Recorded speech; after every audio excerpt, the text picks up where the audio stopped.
যে মহিলাটা মারা গেছে তারে কোথায় দাফন করবে? আজিমপুর? কোথায় ছিল তুমি?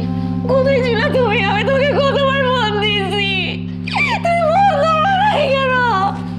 তুমি বাড়িতে যাও, বাড়িতে যাও তুমি। ফোন ধরো নাই কেন? এই যে টাকা, ওই আমার আমার অপারেশনের টাকা, এই যে কালকে সকালে আমার অপারেশন। আজকে যে কি হয়েছে না, তুমি তুমি তুমি জানো না। আজকে ওই আমি এটা এটা এটা রাখো, ঠিক আছে? আমার আমার আমার আমার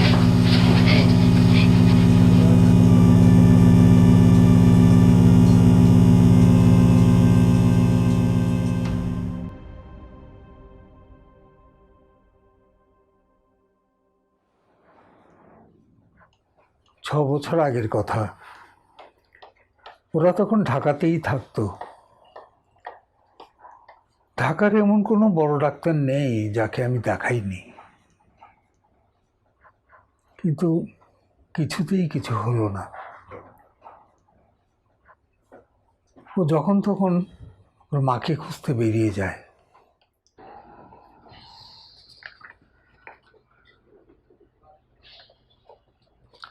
আচ্ছা, উনি তো জানতেন 6 বছর আগে ওনার মা ইন্তেকাল করেছে। এক একজন ডাক্তার এক এক রকম কথা বলেন।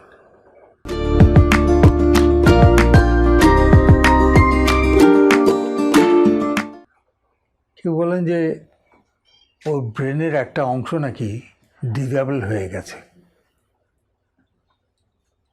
সব কিছু ঠিক আছে, কিন্তু ওর মায়ের মৃত্যুটা সে রিড করতে পারছে না। আমরা ওকে জিনিসটা বোঝানোর জন্য অনেক চেষ্টা করেছি। যতই বোঝানোর চেষ্টা করেছি ততই দেখলাম ও দিনকে দিন ডিটোরেট করছে, খারাপের দিকে যাচ্ছে। সবচেয়ে ভয়াবহ ব্যাপার হচ্ছে ওর ধারণা কণার সঙ্গে রাগারাগি করে ওর মা বাসা থেকে বেরিয়ে গেছে। আমাকে উনি প্রায়ই বলে, তুমি মায়ের সাথে খারাপ ব্যবহার না করলেও পারতে। মানে আপনিই বলেন, মা তো মারা গেছে, আমি এখন মাকে কোত্থেকে নিয়ে আসবো? মেয়েটার পোড়া কপাল, ওর সংসারটাও গেল।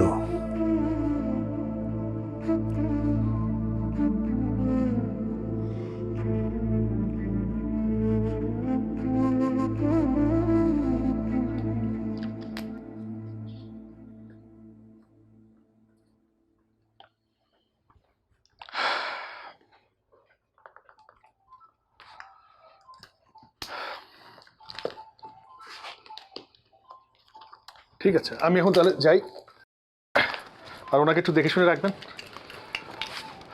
আচ্ছা, আসসালামু আলাইকুম।